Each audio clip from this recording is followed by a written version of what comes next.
खुशामदीद। आज हम लोग एमसीयू के सबसे चहीते हीरोज में से एक यानी पीटर पार्कर के सफर को समझेंगे।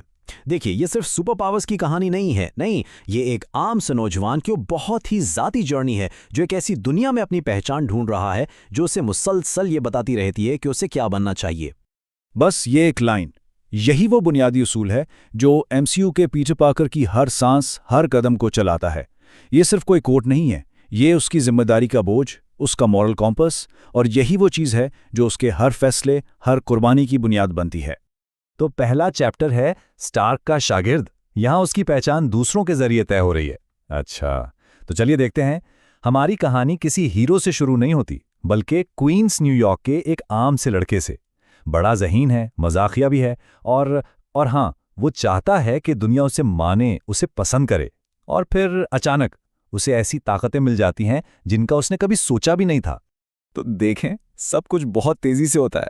2015 में उसे एक रेडियो एक्टिव मकड़ी काटती है और बस सुपर पावर्स मिल जाती हैं। फिर अगले ही साल 2016 में खुद टोनी स्टार्क इसे अवेंजर्स सिविल वॉर के लिए चुन लेता है। सोचिए, इसी साल वो अपनी अक्लमंदी और घर के बने सूट से वल्चर को हराता है, और फिर वो अवेंजर्स टीम में शामिल होने से इनकार कर देता है क्योंकि वो अपने शहर का एक फ्रेंडली नेबरहुड हीरो बना रहना चाहता है। लेकिन दिल में उसके एक ही ख्वाहिश है, ये साबित करना कि वो इस सब के काबिल है। वो सिर्फ एक हीरो नहीं बनना चाहता, वो टोनी स्टार्क जैसा बनना चाहता है। और यहाँ आती है टोनी स्टार्क की एंट्री। एक तरह से एक बाप की तरह वो उसे एक जबरदस्त हाईटेक सूट देता है, लेकिन उसमें लगा होता है ट्रेनिंग व्हील्स प्रोटोकॉल। मतलब ये टोनी का कहने का तरीका था कि सुनो बच्चे, तुम में टैलेंट है लेकिन अभी तुम तैयार नहीं हो। तो ये सूट उसकी हिफाजत भी था और एक इम्तिहान भी। यही चीज उनके रिश्ते को इतना कॉम्प्लेक्स बनाती है। और फिर आता है वो टर्निंग पॉइंट, वो लम्हा जहां पीटर को सबसे बड़ा सबक मिलता है।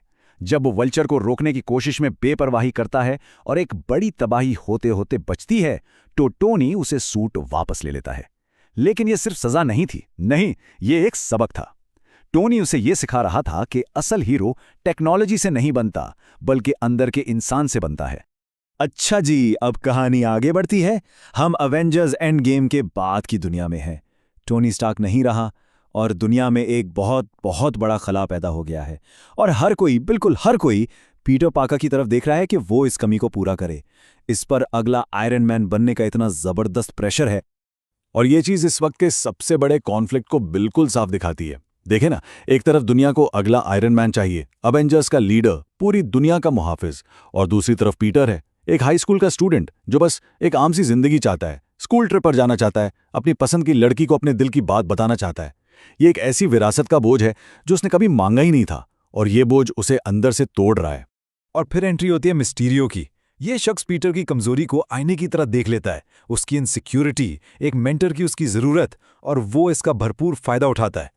पहले वो एक दोस्त और हीरो बनकर सामने आता है, पीटर का एतमाद जीतता है, और फिर वो इसे सब के सामने ऐसे जिल्लत आमेज तरीके से धोखा देता है कि टोनी की छोड़ी हुई आखिरी निशानी, वो ग्लोबल डिफेंस सिस्टम, भी इससे छीन लेता है। और सिर्फ यही नहीं, वो स्पाइडरमैन पर अपने ही कत्ल का इल्जाम लगा देता है। लेकिन मिस्टीरियो का आखिरी वार सबसे खतरनाक था। मरते मरते वो द डेली ब्यूगल को एक डॉक्टर्ड वीडियो भेज देता है।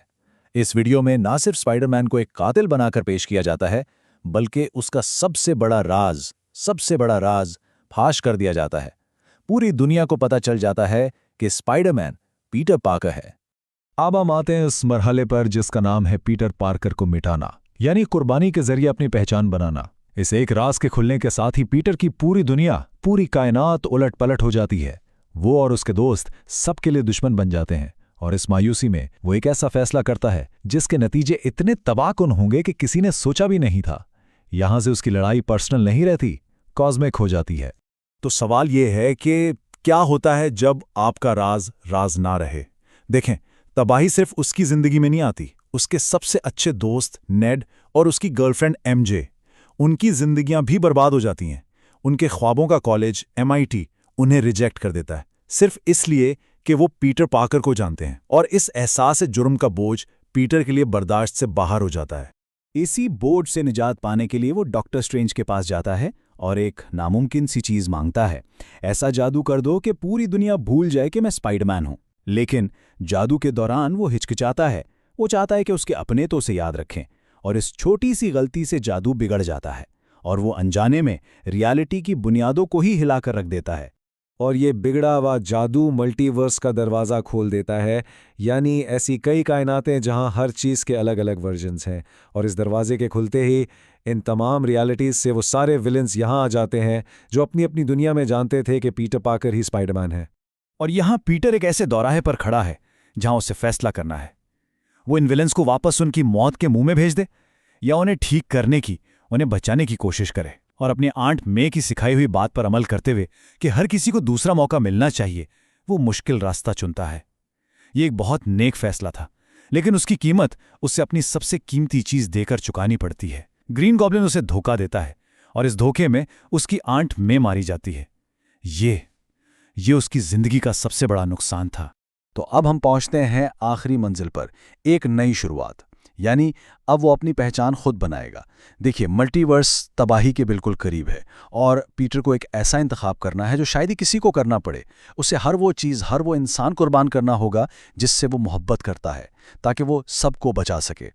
अब बात किसी मेंटर को इम्प्रेस करने की नहीं है या किसी विरासत को संभालने की। अब बात है सिर्फ और सिर्फ जिम्मेदारी की। ये हैं उसकी आखिरी कुर्बानी के दिल हिला देने वाले स्टेप्स। पहले डॉक्टर स्ट्रेंज से आखिरी जादू करवाना। दूसरा, पूरी दुनिया को, यहां तक कि अपने सबसे करीबी दोस्तों नेड और एमजे को ये भुलवा देना कि पीटर पार्कर नाम का कोई शख्स कभी था भी। फिर अपने प्यारों को महफूज रखने के लिए खुद को सबसे अलग कर लेना। और आखिर में एक बिल्कुल गुमनाम आज़ाद स्पाइडरमैन के तौर पर अपनी जिम्मेदारियां निभाना। सोचिए, वो पीटर पार्कर के वजूद को ही मिटा देता है ताकि स्पाइडरमैन की जिम्मेदारी को पूरी तरह अपना सके। ये एक ऐसी तन्हाई है जिसकी कोई मिसाल नहीं मिलती। और इस तरह ये सफ़र एक पूरा सर्कल मुकम्मल करता है। कहाँ वो लड़का जो टोनी स्टार्क की मंजूरी चाहता था, जो हाईटेक सूट पर डिपेंड करता था, और कहाँ अब ये शख्स जो बिल्कुल अकेला खड़ा है। इसके पास ना कोई टेक्नोलॉजी है, ना दोस्त, ना ही कोई पहचान।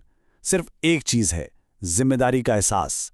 इसने सब कुछ खोकर अपनी असल पहचान खुद बनाई है। और आखिर में ये सवाल बाकी रह जाता है, सब कुछ और हर किसी को खो देने के बाद अब स्पाइडरमैन कौन है? जब एक हीरो अपनी पूरी जिंदगी, अपनी मोहब्बत, अपनी पहचान, सब कुछ कुर्बान कर दे तो वो क्या बन जाता है? यही एमसीयू के स्पाइडरमैन की कहानी है।